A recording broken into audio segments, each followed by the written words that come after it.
Hello and welcome to Greg's Channel 1. I'm Greg. This is Channel 1. Doctor Who Series 13, Episode 1, The Halloween Apocalypse. I've got one question. What the flux is going on? Okay, that was probably a terrible joke. Fitted perfectly. So, yeah, right. Let's talk about the episode. Spoilers will be ahead. Anyone that watches my channel knows that I'm not very good at structuring myself in not falling into the odd spoiler here and there. So, if you haven't seen the episode, go and watch it. Bounce back on here after, and then you can watch my review and see whether you agree with my opinion. Okay, so I like Dan. I like the way that they introduced him, and I think the dynamic that they initially built with him was great. They kind of showed that he was someone who felt like, things aren't going well. He's looking out for other people rather than looking out for himself. And they showed that pretty well with the way that, he shows up at the Museum of Liverpool and just decides he's going to give tours, talking about it all. You've got his relationship with Diane, who he never gets to actually meet in time for a date. He's late. You've then also got the fact that after he works at the food bank, when he goes home, to then meet her intending to meet Diane later, you see that his house is pretty bare. He's got a lot of things that have sentimental value to him, but nothing to really sustain him. And I loved the way that they built him up as a character before throwing him into the Carvanistas' plan and dragging him to protection, actually, which I thought was a pretty neat thing, that they were genuinely trying to help him.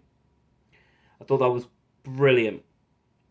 And I like I like the vibe that they've gone for with the Carvanista, and that they are man's best friend, so they're trying to protect Earth and protect the people on Earth because, man's best friend is a dog. And the Carvanistas are good boys and good girls and so on. But, oh, mate. All of you. I loved this episode. I love the way it opened. I love the way it ended because what the flux am I meant to... how can I... Why do I have to wait until Sunday night next week to watch the next episode? So, I can't wait for that. Sunday's going to be great. I love the dynamic between Yaz and the Doctor here, and they show that, their dynamic has changed between the end of Series 12 when they said goodbye to, and the special where they said goodbye to Ryan and Graham, and where they are now. And the fact that Yaz knows the Doctor is holding something back and isn't wanting to do it. And the deflections from the Doctor of, well, since they've left, I've taken you everywhere. I've taken you to all these cool places. Almost hoping that, that will deflect her enough that she doesn't come back to then argue later. The Weeping Angels. They actually made an appearance, and they actually made me feel uncomfortable again for the first time since... You know what? Angels Take Manhattan is, the two-parter where Amy and Rory go. Yeah, that works. But a lot of the stuff between Blink and that story, the Weeping Angels were not really feeling like a threat. Here, they came back and they took Claire, whoever she is, and the fact that, she's making the long way round. This is really interesting. I can't wait to see where they go with this. Vinder's character, played by Jacob Anderson. Yes, I'm interested to see where he goes. I like the fact that, he's saying... I love the fact that he was on, something... 700 and something 1,000, rotation. And he's like, I still got a great view. I enjoy the view that I've got. And then turns it on his superiors by going, and I still think you guys should go to hell. Brilliant. And I can't wait to see how they drag him into the story more. Sontarans are back. I think the Sontarans are great. They need a bit more respect. I think they are brilliant. And it feels right. What else?